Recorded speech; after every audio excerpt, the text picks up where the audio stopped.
Карагерен. Ковачев! Великолепно изпълнение! Вау! 2-0 за Арда Кърджали. Сякаш Светослав Ковачев иска да покаже, че може и по-красив гол да вкара от този на Димитър Велковски. Приказен старт направо.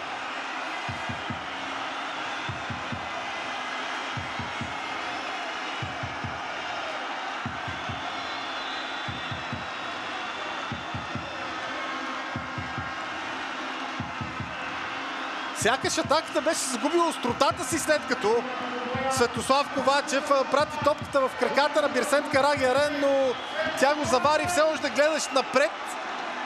По някакъв начин обаче топката остана под контрола на Светослав Ковачев и той видял, излязал далеч пред гол линията си Томас Шветкаускас, го прехвърли по възможно най-прецизния начин.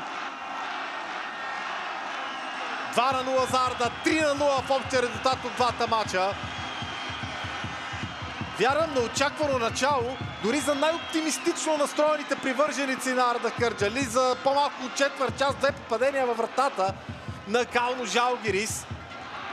И вече контролът върху тази среща изцяло на страната на Арда Кърджали. Надяваме се, стискаме пара.